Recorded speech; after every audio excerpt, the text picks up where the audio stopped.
Bonjour à toutes et à tous, chers internautes. Je suis ravie de vous retrouver pour cette nouvelle émission Connect Live 54 de la Tribune Afrique. e-Gov, quelle stratégie pour des services publics performants, menaces et opportunités d'une digitalisation? C'est le sujet de notre émission aujourd'hui. Et pour évoquer ce sujet, j'accueille M. Stan N'Kwen, qui est directeur du Centre régional pour l'Afrique du PNUD, le programme des Nations Unies pour le développement. Bonjour monsieur. Bonjour, très heureux d'être là et merci d'avoir invité le PNUD à cette importante discussion. Soyez le bienvenu. Je suis moi-même en plateau avec Amaury de Féligonde, qui est cofondateur de Okan Partner. Bonjour. Bonjour madame, merci pour cette invitation. Bienvenue. Également en direct du Maroc, Youssef Aouzi, qui est DG de Portnet, qui est une filiale donc, de l'Agence nationale des ports. Bonjour. Bonjour madame, merci beaucoup pour l'invitation. Soyez le bienvenu. Et enfin, Chaki Bachour, directeur marketing et stratégie de Huawei Technologies au Maroc. Bonjour madame, et je suis ravi de participer à cette émission. Merci, soyez le bienvenu. Les grands sujets que nous allons aborder vont être tout d'abord le lien, la relation entre l'e-Gov et la participation de l'administration publique à l'amélioration de la compétitivité des économies. Nous évoquerons ensemble ensuite la question des moyens financiers en compétences et d'infrastructures. Et puis se posera ensuite la question bien sûr, de la souveraineté numérique, de la protection des données et de la cybersécurité. Voilà pour le programme, mais je me tourne tout de suite vers M. Stan N'Kwen. Donc je le disais, vous êtes directeur du Centre régional pour l'Afrique du PNUD. Le PNUD qui, en février dernier, a lancé un plan audacieux visant à servir la technologie numérique comme levier pour réduire les inégalités. Qu'est-ce que vous pouvez partager avec nous, sur votre vision de ce que c'est que l'e-Gov pour l'Afrique, ce que ça représente, et deuxièmement, ce que le PNUD a mis en place avec son plan? Dans le cadre plus large du rôle que joue cette technologie, dans la transformation au niveau de la région. Cette offre prend en compte également les opportunités potentielles de leadership de certains pays africains dans certains aspects de la quatrième révolution industrielle, tels que le démontre l'initiative bancaire M-Pesa qui a ses origines au Kenya. C'est une offre qui émane de notre appréciation du rôle sans précédent des nouvelles technologies dans la transformation. En même temps, ces technologies peuvent, nous le constatons, aggraver les inégalités sociales, étant donné que la plupart des avantages et des bénéfices de cette technologie profitent beaucoup plus aux élites, laissant de côté au passage les groupes les plus vulnérables. La stratégie tient également compte de l'impact négatif de la pandémie Covid, qui a beaucoup contribué à l'aggravation des perturbations et à la perte des emplois. L'offre technologique a été conçue et formulée précisément pour appuyer les pays de la région dans l'adoption et l'utilisation des technologies numériques. Où en sommes-nous aujourd'hui dans la mise en œuvre de cette stratégie? La stratégie comporte en fait 4 volets très rapidement. Le premier, c'est le développement et l'application du tout premier guide sur le rôle de l'Afrique dans la quatrième révolution industrielle, un guide qui permet d'approfondir la connaissance par les pays et des possibilités que leur offrent ces technologies. Un deuxième volet, cette stratégie qui sera lancée dans les mois à venir, consiste à renforcer l'état de préparation des pays pour réaliser leurs ambitions et de s'intégrer pleinement dans la quatrième révolution industrielle à travers une auto-évaluation que nous appuyons. Troisième volet, mettre en place une plateforme de courtage des technologies numériques et de digitalisation pour augmenter l'accès des pays aux solutions technologiques. Et le quatrième et dernier volet de cette offre concerne en fait, se situe au niveau politique et au niveau du plaidoyer et consistera à organiser de façon périodique un forum régional sur la gouvernance du secteur des technologies pour permettre des échanges d'expériences. Pour mener à bien cette initiative, le PNUD a développé un partenariat très étroit avec le secteur privé dans la mise en œuvre de cette stratégie. Nous travaillons avec 2 sociétés, notamment 2 sociétés privées sud-africaines, à savoir Genesis Analytics et Amba Software, qui figurent parmi les plus outillés et les mieux équipés du continent en matière de technologie numérique. Elles joueront pour le compte du PNUD le rôle de leadership dans la mise en œuvre de cette initiative. Je m'arrête là et je pourrai répondre par la suite à vos questions pour fournir d'autres détails. Très bien, merci beaucoup pour cette introduction sur ce programme important. Je voudrais qu'on va rentrer tout de suite dans le sujet. Vous parliez de l'importance de partenariat entre le secteur public et le secteur privé. Et nous sommes donc justement en présence de Youssef Aouzi, qui, je l'ai dit, dirige Portnet, qui est une filiale de l'Agence nationale des ports au Maroc, qui a été créée en 2012 avec comme projet d'un guichet unique national et qui est un modèle réussi de partenariat entre l'administration et le secteur privé. Youssef Aouzi, est-ce que vous pourriez évoquer justement les raisons en fait de cette réussite et comment cette e-gov peut permettre justement d'accélérer également le développement économique? C'est-à-dire, on parle beaucoup de l'e-gov pour les citoyens, mais le sujet aussi aujourd'hui, c'est de voir comment l'e-gov peut accélérer d'un point de vue économique le développement.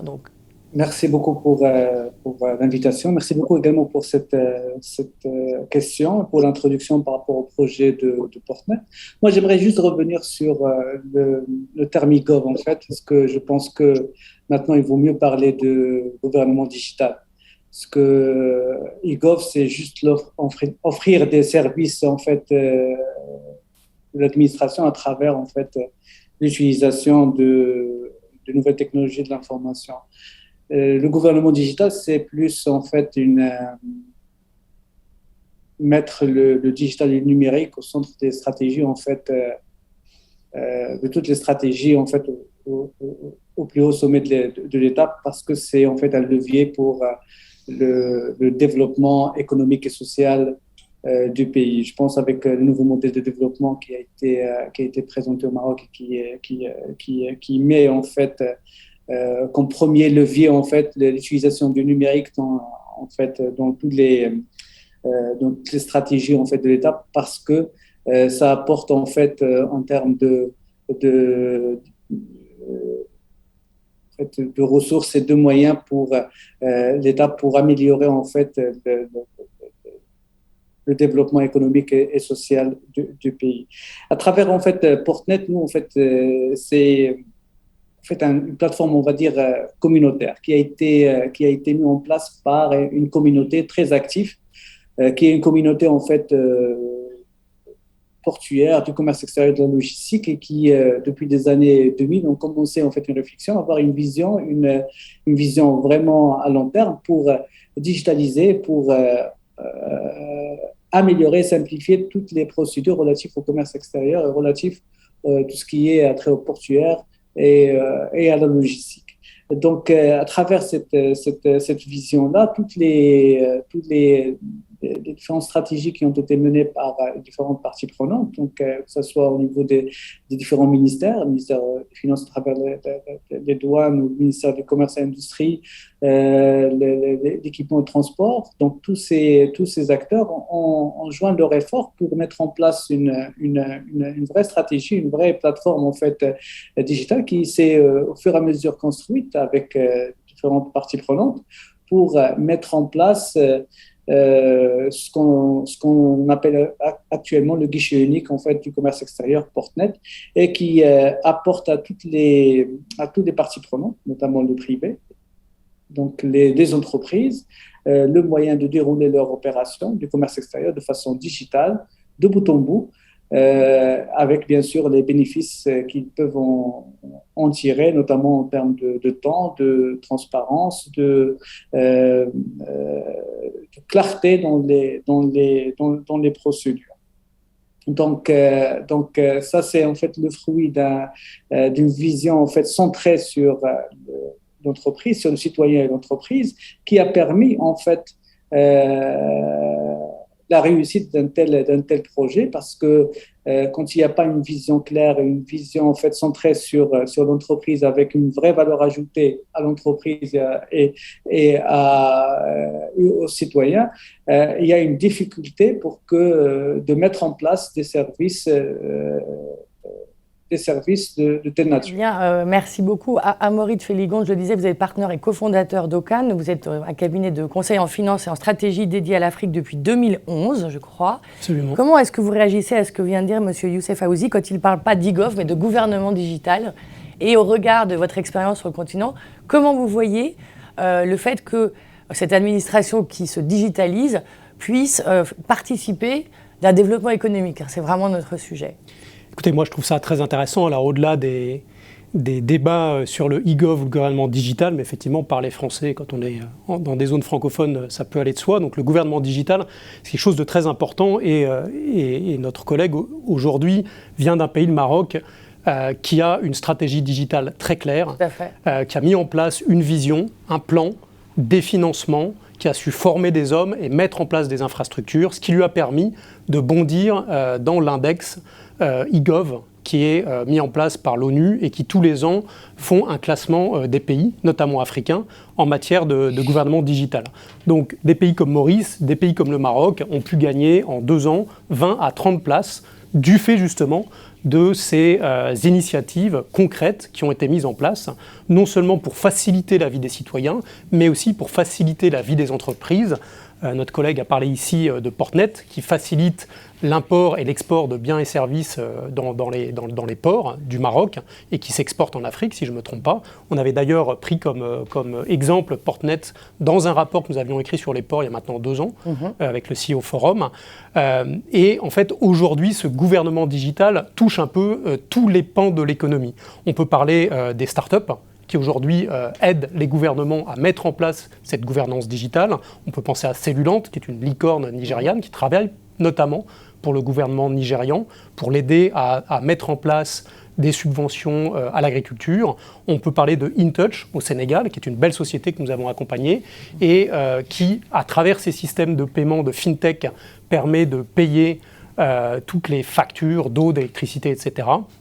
On peut penser aussi aux guichets uniques dans les zones économiques spéciales, guichets uniques qui de plus en plus sont digitaux, parce que rendre service aux entreprises via des guichets digitaux, c'est en moyenne 50% moins cher que rendre ces mêmes services avec des personnes.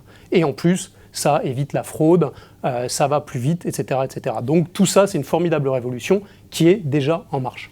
Avec des solutions qui sont donc locales, c'est-à-dire pensées sur le terrain par des startups du terrain.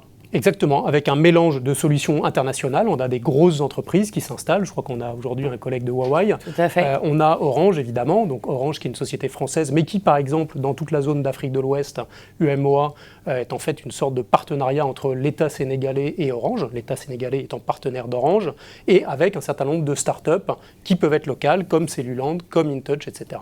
Donc tout ça fait vraiment un écosystème tout à fait passionnant. Sur certains points d'ailleurs assez en avance, où l'Afrique est un peu en avance par rapport au reste du monde. C'est ce qu'on appelle, alors je ne sais pas comment on dit en français, mais le leapfrogging, où finalement l'Afrique a sauté un certain nombre de qu'on a beaucoup vu en matière de FinTech et de mobile money, mais dans le cas de l'e-gov ou du gouvernement digital. Alors, on a quelques belles réussites. Je citais tantôt le Maroc, je citais Maurice, on peut citer aussi les Seychelles, on peut aussi citer la Tunisie qui a fait d'énormes progrès en la matière. On peut aussi citer un pays qui, il y a 20 ans, n'aurait pas pu être soupçonné d'être voilà, aussi en avance, c'est le Rwanda. Le Rwanda a énormément investi dans cette gouvernance digitale. Aujourd'hui, je crois qu'il y a plus de 70 services qui sont en accès digital pour le citoyen et pour les entreprises.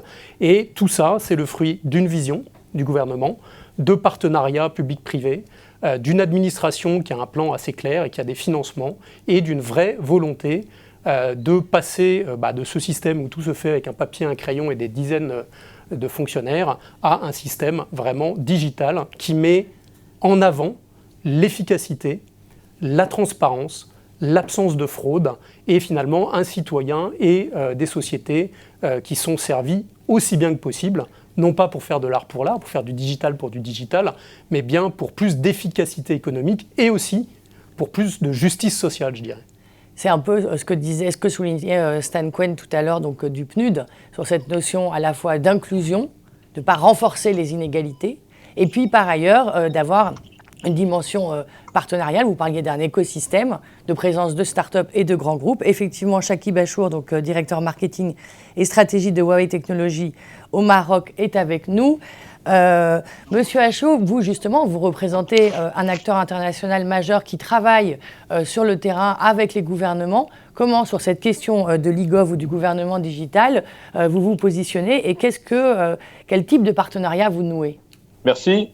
Écoutez, donc, il est important, donc, avant de répondre à cette question, de donner un petit un petit aperçu ou un panorama de ce qui se passe au niveau mondial pour bien situer le contexte de l'Afrique dans cette transformation digitale et plus ou moins, je dirais, dans ce concept de gouvernement digital ou les services e-gov. Aujourd'hui, quand on regarde un dernier rapport qui a été publié par les Nations Unies, c'est vrai qu'il y a un effort qui est fait par le continent africain, par un certain nombre de pays, mais cet effort reste quand même à développer parce qu'on a encore plus d'un tiers de la population africaine qui n'est pas encore connectée. Et encore, quand on regarde aujourd'hui ce que représentent les data centers africains au niveau mondial, ça représente même pas 2%. Donc, il y a beaucoup de choses à développer en Afrique. Et en fait, quand on regarde, nous avons au côté Huawei une méthodologie qui s'appelle Global Connectivity Index. Et en fait, on regarde la maturité digitale de chaque pays, aussi bien dans les services e-gov, gouvernement digital et autres.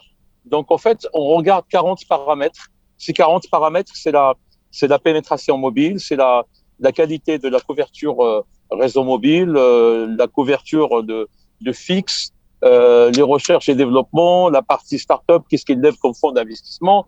Voilà. Donc, en fait, ces 40 paramètres permettent de nous donner effectivement donc une situation de chaque pays avec la maturité digitale au niveau mondial. Et en fait, quand on regarde par rapport à cette étude, donc ils sortent 3 groupes. Les pays qui sont vraiment très avancés, et là on va trouver des pays comme le Singapour, comme l'Angleterre et d'autres, qui sont très avancés au point de vue transformation digitale, e-gov, etc. Et des pays qui ont plutôt adopteurs ou early adopters, qui ont déjà développé des services au niveau digital. Donc là, on va trouver surtout des pays donc de l'Asie et également des pays du Moyen-Orient, comme les Émirats, comme l'Arabie Saoudite, etc. Et un dernier groupe, ce sont des pays qui sont en train de démarrer la transformation digitale. Alors, si vous voulez, dans ce groupe qu'on appelle les pays qui sont en train de démarrer la transformation digitale, en fait, il y a la fourchette haute et la fourchette basse. La quasi-totalité des pays africains, ils sont dans ce groupe, le dernier groupe. Alors, le cas du Maroc, il est en ce moment, il se hisse plus ou moins dans la fourchette haute de ce groupe, mais il y a encore beaucoup à faire. Mais on voit aussi comment la pandémie, quand même, a accéléré les choses au niveau du continent africain. Et quand je prends l'exemple, par exemple, du Maroc, comment donc il y avait des applications qui ont été mises en place pour le pass vaccinal et également les applications pour le suivi du vaccin. Donc ça a été mis en place rapidement. Et je me permets aussi de partager avec vous donc une expérience que nous avons vécue avec le gouvernement marocain, avec le ministère de la Santé. Donc c'était pendant la phase du Covid. Donc nous avons mis un accord avec le ministère de la Santé pour faire une expérience qui basait ce qu'on appelle sur l'intelligence assistante pour le Covid. En fait, cela consiste en quoi? Donc en fait, c'est une expérience avec le CHU du Casablanca. Et en fait, c'est pour assister les radiologues. Donc, il y avait des patients de Covid à qui on fait passer la radio. Et ben donc, pour faire face aux problématiques de pénurie des radiologues, etc., nous avons mis en place cette expérience, c'est de récupérer le fichier de la radio, donc du patient, et donc on le fait passer par les machines learning, les algorithmes d'intelligence artificielle pour sortir un diagnostic. Au bout de 12 jours, donc le résultat n'était pas probant parce que il faut manipuler plusieurs données, mais au bout du 3e jour, donc le diagnostic il était là au bout de 30-40 secondes, mais avec une précision extraordinaire. Et ce qui était bien, c'est que le radiologue a bien vu que cet outil-là, donc en fait, cette expérience de l'intelligence artificielle avec la médecine, la télémédecine, c'est un outil qui permet effectivement d'accélérer les choses, mais que le radiologue reste quand même maître de la situation. Alors aujourd'hui, effectivement, je reviens effectivement de GITEX, qui est un grand événement où nous étions présents à Dubaï. Nous avons montré plusieurs applications d'usage. Donc, Monsieur Youssef, probablement, vous avez vu donc l'exemple du port intelligent. Donc, ce sont des exemples dans le transport logistique, l'exemple également de l'aéroport intelligent et également, surtout pour revenir au gouvernement digital, des solutions que nous avons mis en place avec le gouvernement Emirates dans le cadre du cloud souverain que nous avons mis en place à Abu Dhabi. Et une des cas d'usage que nous avons démontré sur place, c'est l'exemple de National ID. Avec un ID unique, comment on peut permettre à un citoyen d'accéder à tous les services dont il a besoin avec une rapidité. Et ça permet effectivement d'accélérer des choses et surtout accélérer la transformation digitale au niveau du gouvernement. Donc voilà un petit exemple que j'essaie de partager avec vous. Et je reviens peut-être aussi plus tard sur le rôle de l'infrastructure digitale comme moteur de cette transformation digitale et de catalyseur pour développer des services e-gov. Tout à fait, et ça fera la transition avec la question des moyens donc en infrastructure, moyens financiers et en compétences. Je voudrais revenir vers Monsieur Stan Cohen. Justement, vous avez vu, donc on a parlé de différents secteurs, que ce soit le secteur de la santé, le secteur, on a parlé des ports, on a beaucoup d'applicatifs finalement dans ces domaines.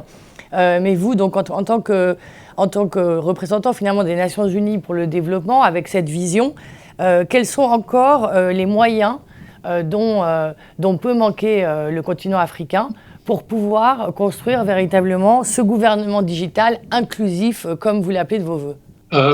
Merci beaucoup. Je pense que le premier impact ou gain immédiat que peuvent apporter le numérique et la digitalisation, ça résiste sur le plan de la réduction des coûts et de la rationalisation des opérations.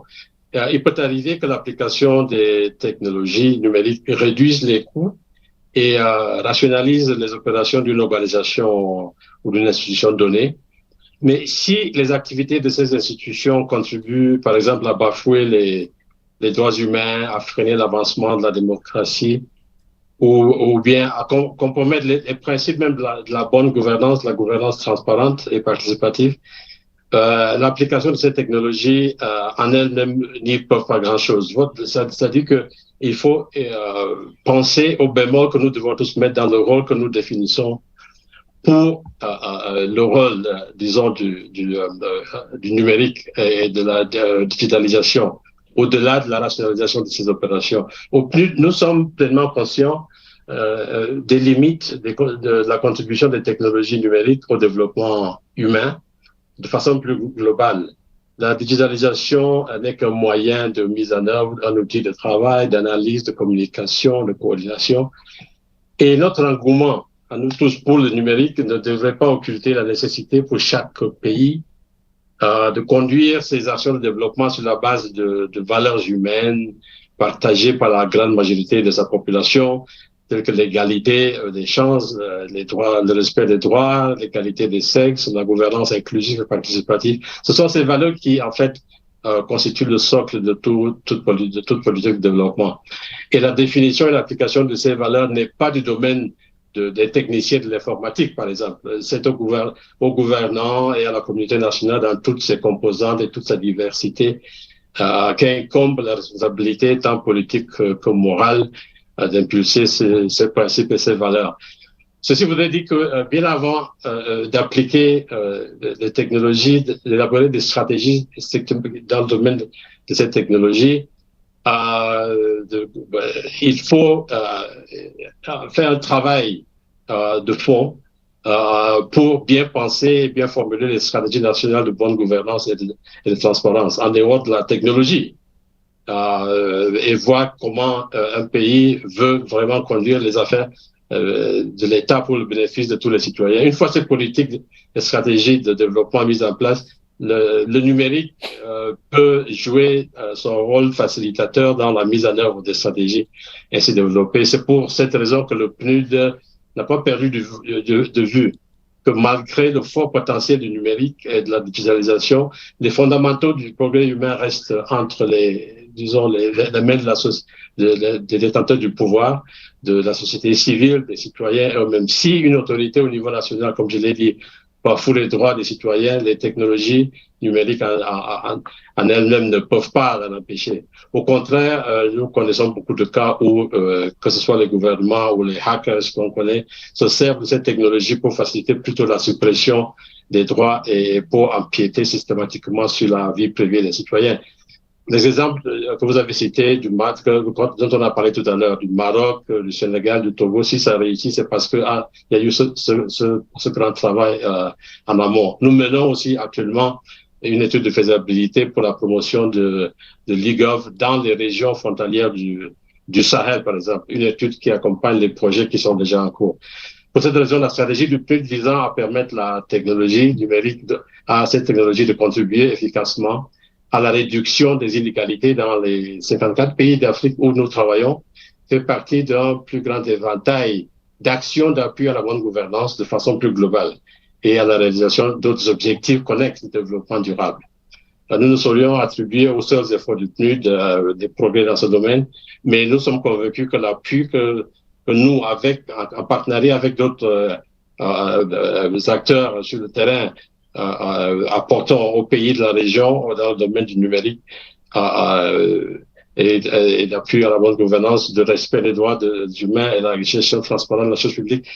Ces actions ont un impact parce que elles se réalisent concomitamment avec les actions de développement et avec, disons, un développement bien pensé déjà au niveau national, des stratégies de développement auxquelles le numérique peut venir en appui. Ceci n'est possible que parce que ces efforts sont là, et c'est un effort d'ensemble.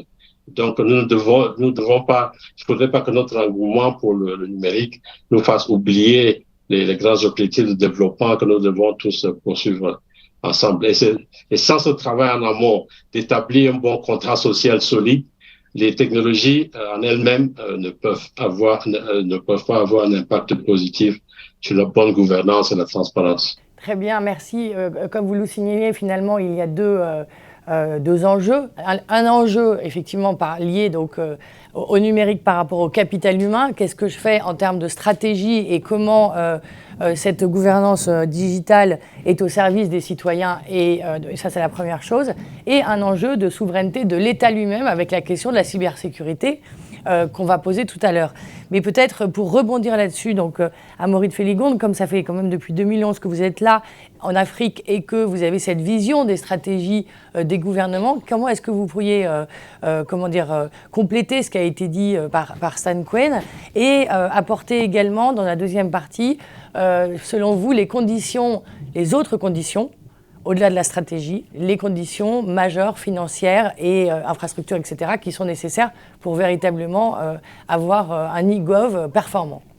Oui, alors moi je suis très sensible à ce qu'a dit M. Nkouen, notamment sur les garde-fous, je dirais, sur les limites, sur les bornes qu'il faut apporter à cette gouvernance digitale. Effectivement, il ne faudrait pas que cette gouvernance digitale, dont le principe de base est d'aider le citoyen dans ses démarches, de lui faciliter la vie, d'aider l'entreprise, se retourne dans une sorte de techno-dictature. On voit ça dans certains pays que je ne citerai pas. Ça peut effectivement être extrêmement problématique. On a eu évidemment en France et ailleurs ce débat au moment du Covid. Donc je suis très, très intéressé par ce que dit M. Nkouen. Effectivement, c'est un moyen, la digitalisation, mais qui doit être mis dans un cadre moral, dans un cadre législatif, dans un cadre démocratique bien précis. Ensuite, au-delà des visions, des plans qui doivent être cadrés par les gouvernements, il faut des financements. Alors, soit des financements qui viennent des budgets de l'État, soit des financements qui viennent des bailleurs publics, des UNDP, de M. Nkouen, de la Banque mondiale, de l'AFD, etc., mais aussi de partenariats publics-privés. Et ça, je pense, c'est quelque chose d'assez important qui se développe, c'est d'avoir finalement l'État qui se développe dans son rôle régalien, mais qui le fait via des moyens privés. Donc c'est très intéressant. On a Portnet, qui est une filiale d'une agence. On a ces startups que je citais tout à l'heure, Cellulant, InTouch, qui d'une certaine façon ont des partenariats avec les États pour rendre des services publics aux citoyens ou aux entreprises. Ça me paraît très intéressant. Donc il y a ce financement. Et il y a deux dernières choses, au-delà de ce cadre, de cette vision et de ces financements, c'est les hommes et c'est les infrastructures, je dirais, en dur. Alors les hommes, ça veut dire quoi ? Ça veut dire que pour mettre en place tous ces systèmes qui sont des systèmes techniques, qui sont des systèmes digitaux, qui sont des systèmes à base de data centers, de fibres, de lignes de code, il faut des codeurs, il faut des ingénieurs télécoms, il faut des techniciens, il faut des gens qui vont être capables d'enfouir la fibre, il faut des bureaux d'études locaux. Et c'est ça qui trop souvent manque encore un peu à l'Afrique. On a ça évidemment en Afrique du Sud, on a ça très largement en Afrique du Nord, mais en Afrique subsaharienne, voilà, on a ces nouvelles générations de sociétés locales qui se développent et qui doivent se développer rapidement pour pas finalement que ces pays d'Afrique subsaharienne soient un peu laissés à eux-mêmes, laissés dans les mains des grands groupes internationaux, mais puissent prendre en main leur propre destin. Donc ça, c'est la formation des hommes, et on voit, et c'est une bonne chose, beaucoup d'initiatives qui se développent pour former des codeurs, pour former des ingénieurs, etc. etc. La dernière chose, c'est tout ce qui est l'infrastructure en dur que je mentionnais. On voit que le Maroc a vraiment pris conscience de la nécessité de devenir, je dirais, assez indépendant, assez souverain en matière de data center. C'est-à-dire que toutes les données de ses citoyens, de ses entreprises, ne soient pas en Chine, en France ou aux États-Unis, mais soient bien localisées au Maroc, sous le droit marocain, etc. Et donc on voit notamment à Ben Guerir un très gros data center qui a été financé notamment avec l'OCP. On voit des data centers qui commencent à fleurir aussi en Afrique du Sud, mais aussi en Afrique subsaharienne. Je travaille moi-même donc avec un groupe de développeurs guinéens qui développe donc un atterrissage d'une fibre sous-marine jusqu'en Guinée, qui va mettre en place un data center. Et tout ça sont des initiatives locales ou locales avec des partenariats internationaux et qui, je pense, sont vraiment des signes des temps, des signes que l'Afrique commence à se prendre en main, même si en Afrique, comme en Europe, il y a beaucoup de chemin à faire. Peut-être très rapidement pour finir, je regardais l'autre jour un peu comment fonctionnait l'IT dans ma propre société, et en fait je me rends compte qu'une bonne partie de cette IT est d'origine américaine. Google, WhatsApp, Dropbox, Microsoft, finalement en France comme en Afrique, on est très largement dans les mains des GAFAM, de ces fameux GAFAM. Ça pose vraiment la question de la souveraineté numérique. Ce sera le troisième volet de notre débat, parce que ce n'est pas un sujet qui se pose qu'à l'Afrique, mais qui se passe d'un point de vue mondial. Et quid de l'Afrique pour ces solutions, et quel partenariat au niveau mondial aussi on peut mettre en place pour que ces développements-là ne deviennent pas des menaces, qui peuvent être à la fois une menace sur la souveraineté et une menace, comme on l'a dit tout à l'heure, si le digital n'est qu'un moyen, il peut aussi être utilisé à des fins négatives. Absolument. Juste pour terminer sur cette deuxième partie, donc consacrée aux moyens nécessaires pour développer un gouvernement digital, je me tourne à nouveau vers Youssef Aouzi.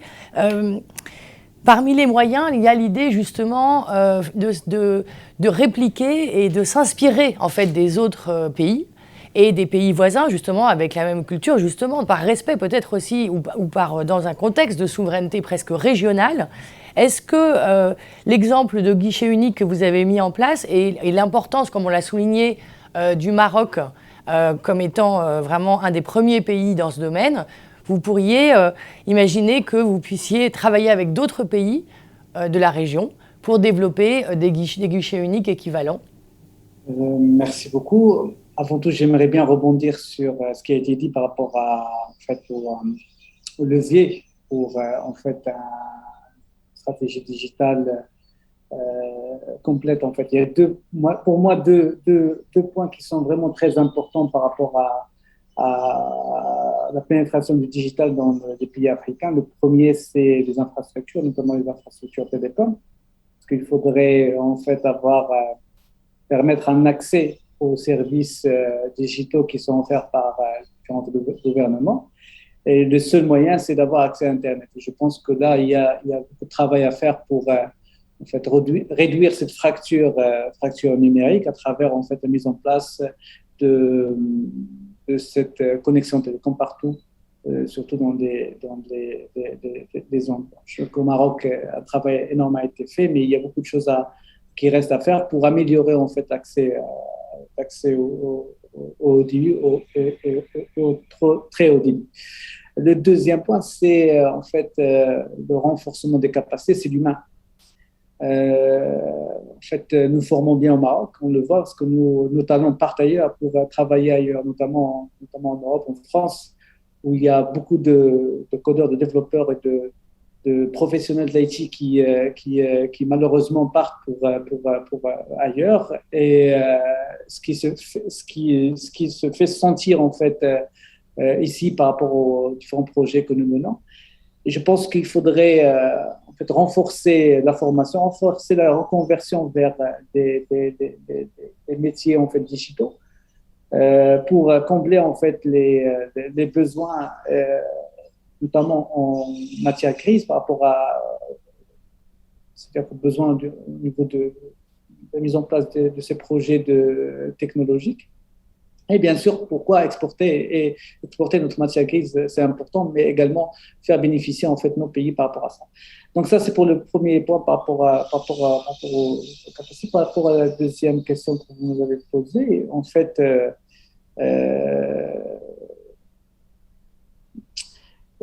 le digital est en fait change en fait la relation entre l'entreprise et le gouvernement, et la façon avec laquelle le service, en fait l'administration offre ses services aux différentes entreprises, aux différents citoyens. Donc les stratégies, c'est-à-dire les projets, les différents projets qui sont donnés doivent accompagner en fait l'entreprise pour faciliter et améliorer l'accès des différentes parties prenantes aux différents projets et services de l'État, à travers en fait des services qui sont adaptés aux besoins en fait de l'entreprise. Donc à travers en fait notre projet en fait au niveau par exemple au Maroc, dupliquer un projet ou dupliquer une façon de faire un schéma ne permet pas de répondre réellement aux besoins des citoyens et de l'entreprise. C'est pour ça que moi je dis qu'il y a un besoin de renforcement en fait des capacités du pays lui-même pour mettre en place, pour développer, déployer les services digitaux qui répondent aux besoins des entreprises et des citoyens dans ce pays-là. Donc, ça, en gros, ça doit s'appliquer, pardonnez-moi, je vous coupe. En gros, ça veut dire qu'il faut trouver des solutions locales qui soient adaptées à la situation et aux besoins spécifiques. C'est ça. Exactement. Et accompagner chaque acteur pour mettre en place le service et le service adéquat et qui répond aux besoins du citoyen et de l'entreprise et au contexte et aux valeurs du pays. Donc, répliquer n'est pas la bonne solution. La bonne solution, c'est d'étudier et de mettre en place des solutions adaptées aux besoins de chaque pays. Tout à fait. Et donc, en s'appuyant à la fois sur le capital humain, avec ce que vous avez souligné tout à l'heure, le fait que donc des acteurs de tous les pays, comment est-ce qu'on fait pour être vraiment national, local, répondre aux besoins qui sont locaux. Juste un petit mot sur la question, pour terminer ce volet sur les moyens, sur la question des infrastructures, avec Chaki Bachour, évidemment, qui est concerné au premier chef en tant que directeur marketing et stratégie de Huawei Technologies. Oui, merci. Donc, en fait, nous, par rapport à notre stratégie, nous avons une vision globale quand on travaille avec les gouvernements. Nous avons mis en place une sorte de ce qu'on appelle un framework digital. Et ce framework digital, bien sûr, on le personnalise en fonction de la région, en fonction du pays où on se trouve. En fait, ce framework, il consiste à quoi? Donc, en fait, nous avons une fondation en bas, c'est comme une maison, donc vous avez une fondation, et la fondation de base, bien sûr, c'est la réglementation. Donc, il faut une réglementation qui soit adaptée pour la transformation digitale. Et il faut aussi un plan de formation pour les talents et également une politique fiscale adaptée pour le développement des startups. Donc, on revient donc à l'humain. Et bien sûr, il y a un cadre de cybersécurité qui doit soutenir effectivement cette vision de transformation digitale au point de vue étatique. Alors ça, c'est la fondation de base qu'il faut effectivement mettre en place côté gouvernement. Donc nous, on vient en complément. Donc parfois, effectivement, on donne des conseils. On partage notre expérience, comment nous avons fait donc ce type d'expérience avec certains États, donc aussi bien en Asie, au Moyen-Orient et également en Afrique. Je vous rappelle, par exemple, en Afrique, nous avons mis en place un cloud souverain donc au Cap-Vert. Donc aujourd'hui, le Cap-Vert, dispose d'un cloud régional qui rend service à 6 pays limitrophes du Cap-Vert. Donc, je reviens peut-être plus tard sur le cas du Cap-Vert. Donc, voilà. Donc, en fait, cette fondation de base, donc, c'est une responsabilité du gouvernement où nous partageons effectivement notre savoir-faire par rapport à ça. Mais au-dessus des fondations de base, c'est là où on va mettre effectivement les piliers de cette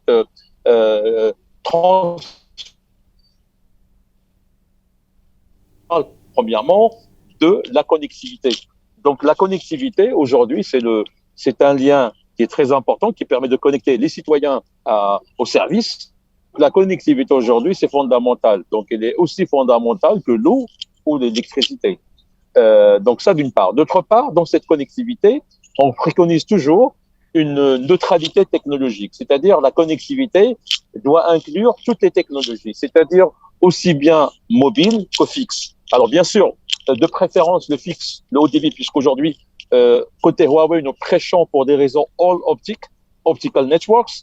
Pourquoi? Parce que c'est fiable, ça consomme moins que la DSL.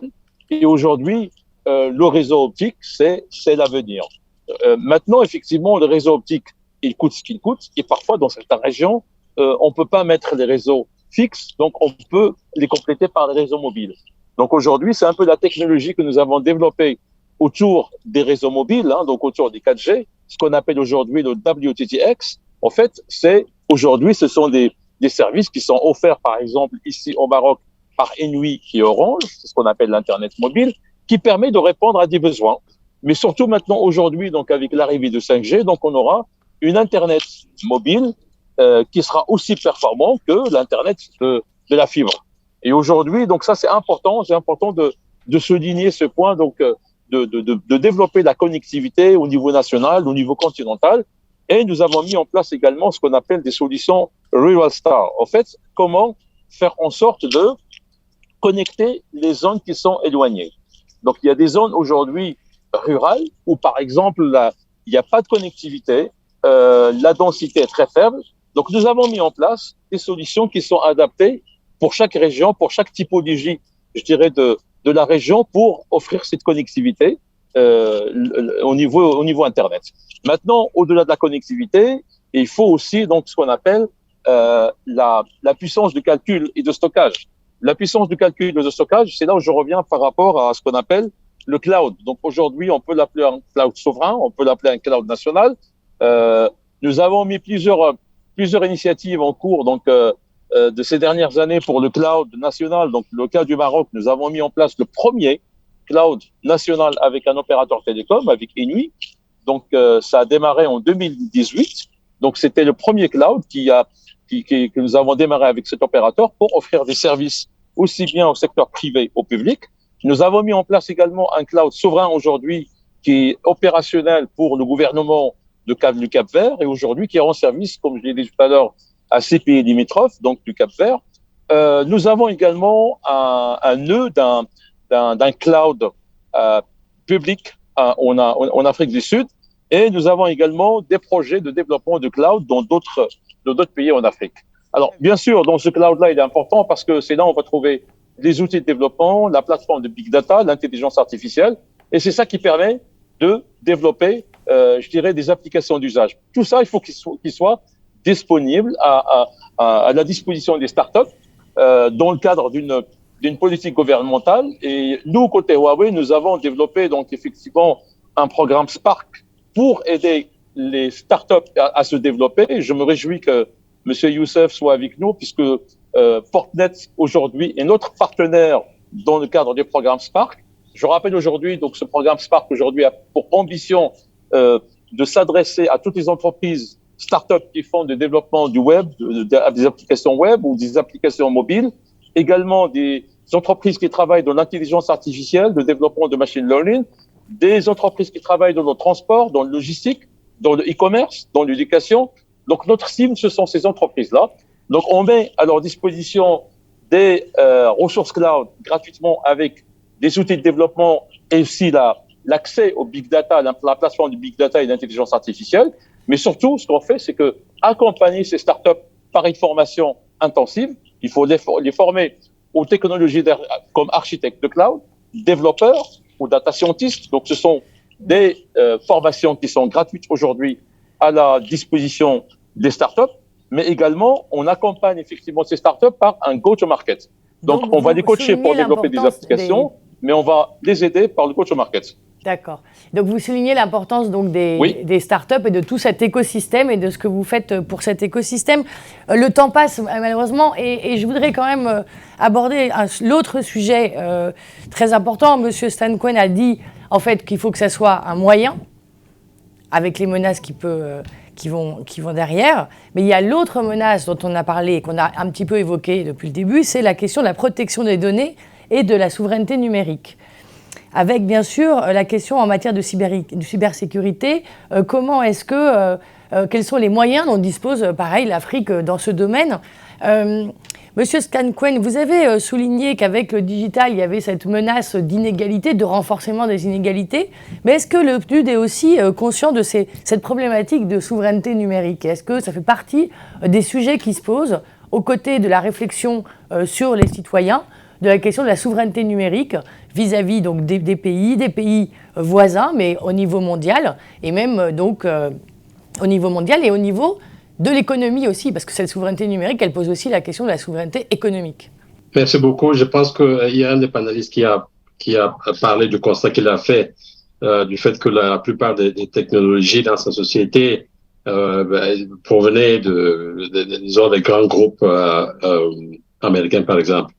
Je pense que cette souveraineté devrait commencer par la reconnaissance au niveau national des gouvernements, surtout dans cette région, qu'il faut prioriser un peu ces technologies.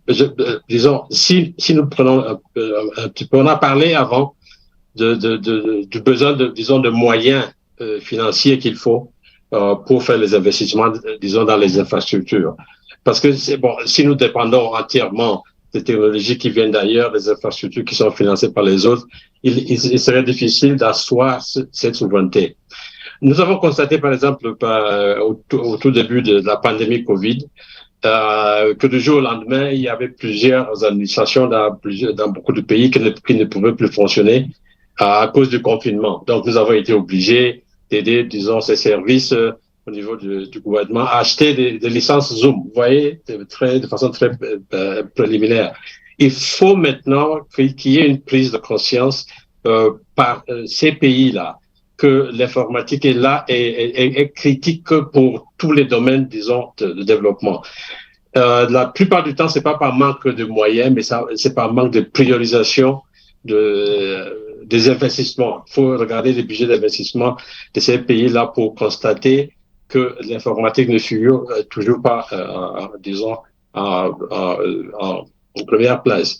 Et donc, cette souveraineté, à mon avis, doit commencer par la reprise en main, disons, de l'initiative par les gouvernements, disons, dans la région. Il faut reconnaître la centralité du numérique, insérer dans les stratégies nationales de développement les investissements qu'il faut. Nous savons que c'est des investissements qui coûtent souvent très cher, mais il faut commencer déjà par quelque chose. Et nous pensons au niveau du PNUD que en priorisant au niveau du budget national déjà les investissements qu'il faut, on peut déjà réaliser pas mal disons d'investissements pour ces infrastructures, et c'est ce que on essaie de faire avec nos initiatives en créant le cadre pour cette réflexion au niveau, disons, national. Il y a aussi l'impact, vous avez parlé de la protection, la cybercriminalité, par exemple. Tous les pays sont vulnérables à cela, mais nous savons qu'au fur et à mesure que les grandes puissances, que ce soit les États-Unis, la Russie, la Chine, se neutralisent et qu'ils se trouvent qu'ils ne peuvent plus se faire mal l'un à l'autre, ils vont se tourner vers d'autres objectifs, par exemple en Afrique, qui sont, disons, beaucoup plus accessibles pour les hackers et tout ça. Donc, il faut aussi faire du travail dans ce domaine. Il y a déjà des pays, disons, dans la sous-région, comme l'Afrique du Sud, l'île Maurice, on en a parlé, les Seychelles, la Tunisie, qui ont déjà pris, disons, des lois pour permettre d'asseoir cette protection. Mais c'est encore très limité parce qu'il s'agit pour l'instant, des problèmes disons, comment établir les cartes d'identité nationale, l'immigration, les passeports et tout, mais il y a un vaste chantier qu'il faut couvrir. Donc, pour résumer, je pense que cette souveraineté doit commencer par la prise de conscience des gouvernements qu'ils doivent vraiment prendre en main cet objectif-là, à soit les stratégies du numérique, d'e-gov au niveau national pour bien maîtriser ce phénomène, disons, de protection. Merci beaucoup. Vous-même, Amaury de Fénégonde, qu'est-ce que ça vous, en tant que spécialiste, en termes donc de souveraineté numérique, d'un point de vue de la souveraineté aussi économique, et en termes de cybersécurité, on sait qu'il y a eu énormément d'attaques depuis le Covid. Qu'est-ce que vous voulez partager avec nous sur ces points-là ? Peut-être au niveau des sociétés, puisque c'est aussi ce qui nous intéresse aujourd'hui, et c'est Bien aussi sûr. à ce titre que j'interviens au niveau de l'économie. J'ai trois choses en tête. D'abord, les nombreux hôpitaux en France qui ont été littéralement mis à l'arrêt par des hackers, souvent des hackers venus de l'Est ou ailleurs. Deuxième chose, je déjeunais là avec quelqu'un qui m'a dit qu'un de nos clients, une société d'Afrique de l'Ouest, avait été victime de hackers, bloquant donc toutes leurs données, etc., ce qui est extrêmement problématique, contre rançon évidemment. Et puis j'ai aussi en tête une start-up pour laquelle nous avons travaillé, qui a été victime de ce qu'on appelle, et les gens d'Afrique de l'Ouest se retrouveront, de brouteurs. Donc de ces hackers d'Afrique de l'Ouest qui sont extrêmement talentueux. On parlait tout à l'heure du capital humain. Le capital humain, il est là, mais malheureusement, il n'est pas toujours employé de la bonne façon. Et donc de ces hackers qui avaient littéralement arrêté les opérations de cette start-up. Donc il y a aujourd'hui une réalité, mais je dirais que c'est que le début.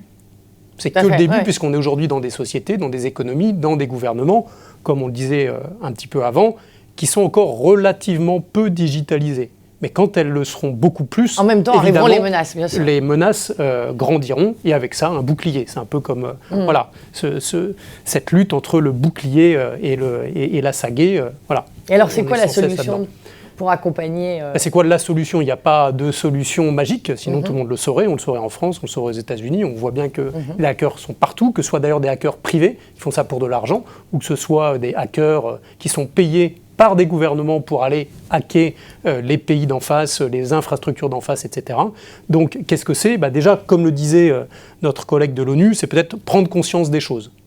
Prendre conscience des choses. Deuxième chose, avoir un plan clair, mettre en place des moyens, enfin tout ce qu'on a dit tout à l'heure en fait. Mais en fait, je voulais vous faire rebondir sur la notion de capital humain. Vous avez parlé des brouteurs, donc de capital humain et de start-up locales, c'est-à-dire de solutions qui soient locales. Est-ce que vraiment en matière de cybersécurité, on n'est pas plutôt sur des acteurs là aussi qui sont vraiment internationaux pour pouvoir protéger ? Alors, je pense que parler de local et d'international tout le temps, en fait, ça n'a pas vraiment de sens, puisque c'est comme parler de public et de privé en les séparant complètement. Ce qu'il faut, c'est d'avoir cette relation de partenariat entre le public et le privé, dans les fameux partenariats public-privé, mais aussi de partenariat entre des acteurs internationaux qui peuvent avoir la technologie, qui peuvent avoir les bonnes personnes, etc., et qui vont faire des partenariats, mais des partenariats vraiment gagnant-gagnant, entre donc, ces pays, ces sous-régions, et ses partenaires internationaux. Je prenais un peu plus tôt l'exemple de Orange. Orange, au Sénégal et dans la sous-région, n'est pas un Orange à 100% français, si tant est que Orange soit 100% français, mais a fait un partenariat avec l'État du Sénégal ayant une partie importante du capital d'Orange, et au Sénégal et dans les pays de la sous-région, et c'est ensemble qui mettent en place des solutions. Et c'est ça qui me paraît important, c'est cette espèce d'hybridation entre la nécessité de prendre en compte les souverainetés des États africains ou des États européens, etc., et une hybridation avec les meilleures pratiques venues d'ailleurs. Voilà, je pense que c'est ça aujourd'hui un peu la clé. C'est pas de systématiquement renvoyer dos à dos le public et le privé, le local avec l'international, mais de voir comment ensemble, sans se raconter d'histoire, on peut vraiment avoir des partenariats. C'est un peu la question et la difficulté avec des niveaux de connaissances, des niveaux de compétences et des niveaux financiers qui sont très divers. Oui, sauf qu'on voit en Afrique des nouvelles générations qui sont parfaitement au courant des nouvelles technologies, qui sont parfaitement au courant des nouveaux modes de financement hybride, de PPP, etc. Et donc, on a aujourd'hui un terrain africain qu'il ne faut pas idéaliser, mais pour faire preuve d'un petit peu d'optimisme, beaucoup de pays prouvent qu'il est possible d'aller de l'avant, qu'il est possible de développer des partenariats équilibrés, qu'il est possible d'être dans les premières marches de ce fameux classement de l'ONU dont on parlait tout à l'heure. Encore une fois, on parle de pays comme Maurice, comme les Seychelles, mais pas que ces petits pays, des pays comme le Maroc, qui a fait des bonds en avant très importants, d'un pays comme le Rwanda, de l'Afrique du Sud, etc. Donc on a aujourd'hui en Afrique des rôles modèles qui ne sont pas évidemment, comme le disait tout à l'heure un de nos collègues, à copier-coller, mais dont on peut s'inspirer et qui peuvent nous faire dire que oui, il est possible en Afrique aujourd'hui de faire face à ce nouveau monde plus digital, plus numérique, d'en retirer les atouts, les opportunités et de faire attention à toutes les menaces que ça apporte, évidemment. Et plus créatif, qu'il soit finalement, quand vous parlez de la co-construction, c'est beaucoup de la créativité avec du sens et une vision, comme le disait le représentant du PNUD. C'est-à-dire il faut avoir des valeurs et après être capable de s'adapter et d'être très agile avec les différents acteurs. Oui, tout ça évidemment dans un cadre politique qui dépasse ce cadre économique, qui doit, encore une fois, viser à une efficacité économique, mais aussi à une forme de justice sociale et qui permette aux plus pauvres des citoyens, aux plus petites des entreprises, les TPE, même l'informel, d'avoir accès à des services publics, mais aussi, inversement, de ne pas se mettre dans une situation où les États deviennent des espèces de techno-dictatures. Il n'y a pas besoin de lire Orwell pour voir qu'on peut y arriver assez rapidement. Il y a beaucoup d'exemples dans le monde récemment, que ce soit en Afrique, en Europe, en Asie, qui nous montrent cette tentation pour un État d'être très absolutiste, y compris avec ses moyens techniques de reconnaissance faciale, de big data, de suivi des citoyens, etc., etc. Tout à fait.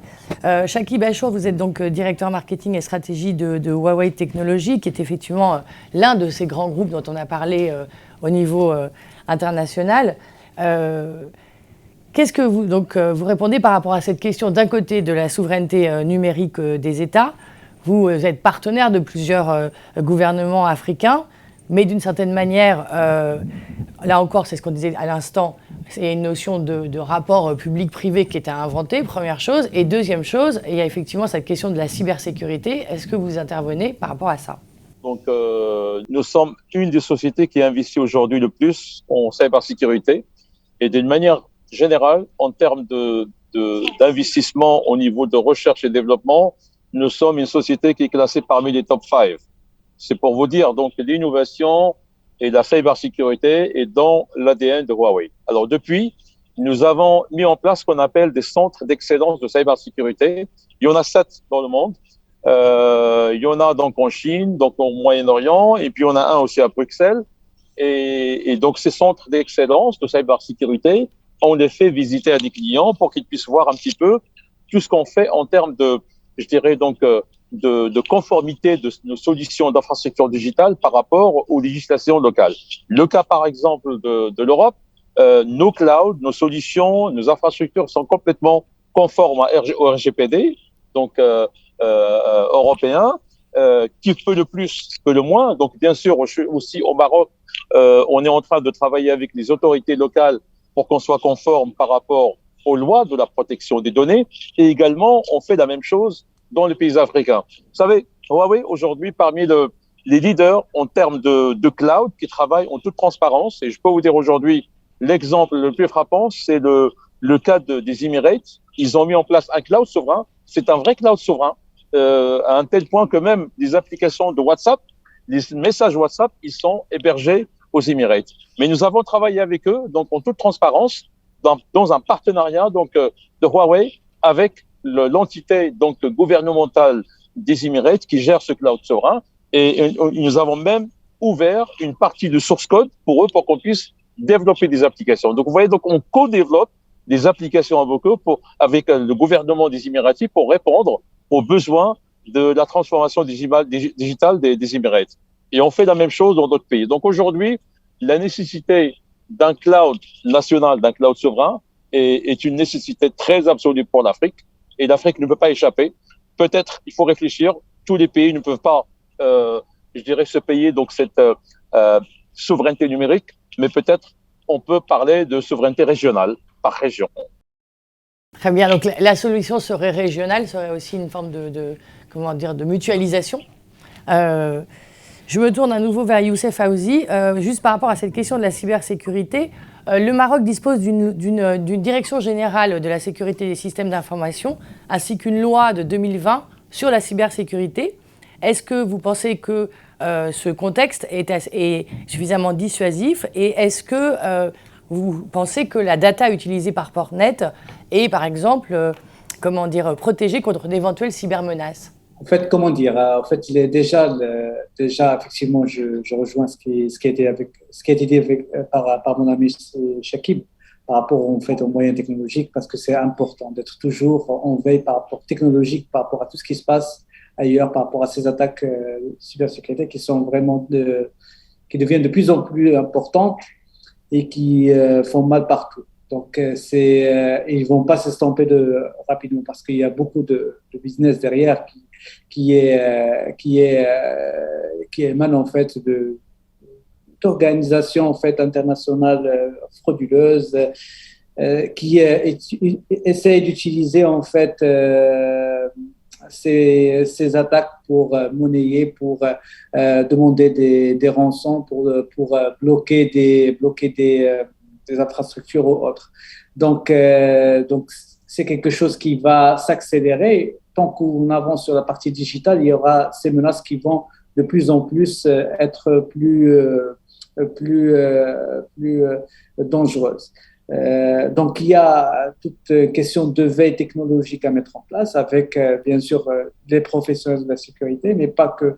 Il faut également avoir un cadre réglementaire vraiment très dissuasif. Donc, le Maroc, comme vous avez dit, a déjà tout un arsenal en fait juridique et réglementaire qui encadre en fait la cybersécurité et également la protection des données personnelles. Il faudrait le compléter bien sûr, avec une veille, parce que ce qui se passe, c'est que la technologie avance rapidement. Donc, il faut que le cadre juridique et le cadre réglementaire également avancent avec le même rythme. C'est pas toujours évident. Donc, pour moi, ce cadre juridique est très important pour encadrer en fait la digitalisation et le gouvernement digital. Mais pas que uniquement ça, il faut également sensibiliser. Ce qui est important dans le maillon faible en fait dans la question en fait de l'IT, le digital, c'est l'humain. En entreprise, on dit on va faire tous les moyens techniques, on va fermer toutes les brèches, on va mettre tous les moyens technologiques, mais si quelqu'un qui va recevoir un email et va cliquer dessus ou va contaminer en fait tout le réseau, tout le système. Donc, il y a une sensibilisation à faire. Et ça, c'est la formation, c'est formation en fait des professionnels, mais également en fait la sensibilisation du citoyen, la sensibilisation de tous les parties prenantes par rapport à ces questions de cybersécurité et les menaces, ce que peut en fait engendrer en termes de dégâts et de problèmes pour l'ensemble des parties prenantes. Très bien, merci beaucoup. Merci, ce sera le mot de la fin, cette notion donc de capital humain. On en revient donc au premier discours de Stan Cohen au début, en disant que c'est avant tout le numérique au service des citoyens et au service de l'humain. Il y a énormément de sujets. C'est vrai que j'aurais voulu pouvoir couvrir plus de sujets par rapport au B2B, mais on voit bien que ça pose des telles questions presque philosophiques qu'on est obligé vraiment de couvrir le fond. Je vous remercie. Merci à tous donc, d'avoir assisté donc, à cette émission. Je vous donne pour ma part rendez-vous le 29 novembre prochain pour le forum de la Tribune Afrique dédié à la COP27. Nous serons juste après la COP27 et nous dresserons le bilan de cette COP27 qui se tient donc en Égypte. Je vous remercie beaucoup. À très bientôt.